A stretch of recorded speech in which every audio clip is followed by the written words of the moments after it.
हिमाचल प्रदेश में फिर से फटा बादल, हुई है भीषण तबाही। आज से फिर बिगड़ने जा रहा है मौसम का मिजाज, कई जिलों को अलर्ट पर रखा गया। बताएंगे कब तक जारी रहेगा भारी बारिश का दौर, आईएमडी ने की है ये भविष्यवाणी। इस साल की बरसात ने हिमाचल की सांसें थमा दी हैं। हर बार जब बादल फटने की खबर आती है, दिल दहल जाता है कि पता नहीं अगली सुबह कौन सी नई तबाही लेकर आएगी। इस सबके बीच बीती रात आसमान ने एक बार फिर से कहर बरपाया है। बिलासपुर जिले के नैना देवी विधानसभा क्षेत्र में बादल फटने से नमहोल में मलबे का सैलाब उतर आया।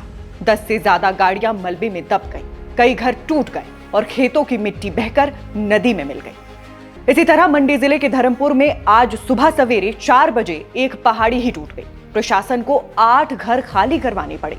लोग अपने अपने बच्चों को उठाकर सुरक्षित जगह भागे।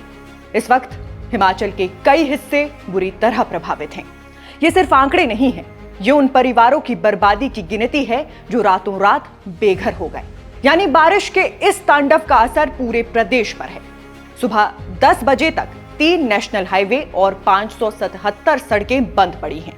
389 बिजली ट्रांसफार्मर खराब है और 333 पानी की स्कीमें ठप हैं। कुल्लू की 174 सड़कें, मंडी की 166 सड़कें, शिमला की 48 सड़कें। ये कोई आंकड़ों का खेल नहीं, ये पहाड़ का रुक जाना है। भरमौर पठानकोट हाईवे पर गाड़ियां कई घंटे खड़ी रहीं। ड्राइवर और यात्री मजबूरन अपनी गाड़ियों में रात गुजारते रहे।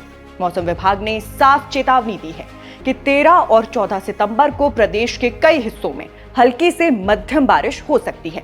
आज यानी 13 सितंबर को कुछ स्थानों पर भारी बारिश की भी आशंका है।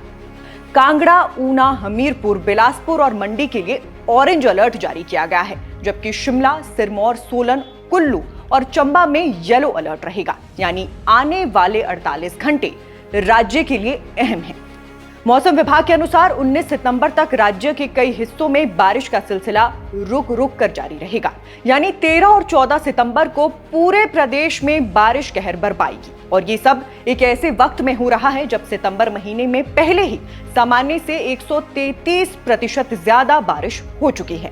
बारिश के साथ साथ खतरे की एक और घड़ी सामने खड़ी है, किसानों और बागबानों के सामने। सड़कें बंद हैं, सेब और सब्जियों से लदे ट्रक फंसे हुए हैं, माल बाजार तक नहीं पहुंच पा रहा है। जितनी देर होगी उतना ज्यादा नुकसान होगा। ये सीधे सीधे मेहनत की कमाई को डुबोने जैसा है। सरकार ने केंद्र से मदद मांगी है और प्रधानमंत्री के दौरे के बाद 7 केंद्रीय राज्य मंत्री हिमाचल भेजे गए हैं। ये मंत्री चंबा, कुल्लू, मंडी और अन्य आपदा प्रभावित क्षेत्रों का दौरा कर रहे हैं और 15 सितंबर तक स्थिति का जायजा लेंगे।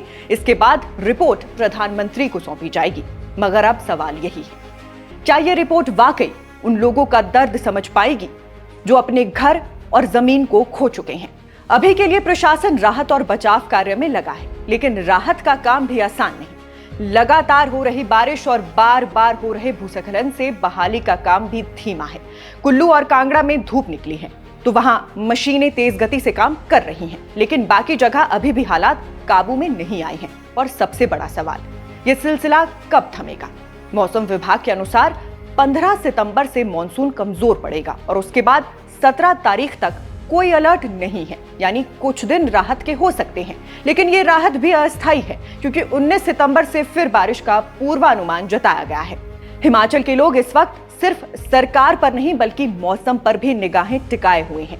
क्या बादल फिर फटेंगे? क्या सड़कों की मरम्मत हो पाएगी? क्या बिजली पानी की बहाली समय पर हो पाएगी? ये सवाल हर किसी के मन में है। हकीकत ये है कि हिमाचल का ये मॉनसून अब सिर्फ बारिश नहीं लाता, ये डर लेकर आता है। हर रात लोग सोचते हैं कि अगली सुबह घर सलामत मिलेगा या नहीं। ये वो दौर है जहां मौसम की हर भविष्यवाणी पर लोग अपनी अपनी सांसें रोक लेते हैं। कुल मिलाकर कहें तो पहाड़ में रहने वालों के लिए ये समय बेहद सावधानी का है। नदी नालों से दूरी बनाकर रखना जरूरी है। रात में यात्रा से बचना चाहिए। अगर किसी इलाके में दरारें दिख रही हैं, जमीन धंसने की संभावना है तो प्रशासन को तुरंत सूचना दे, क्योंकि ये बरसात सिर्फ पानी नहीं, जिंदगी की परीक्षा लेकर आई है। इसलिए जो लोग सुरक्षित हैं उन्हें दूसरों की मदद करनी चाहिए और जो खतरे में हैं उनके लिए राहत सबसे बड़ी जरूरत है।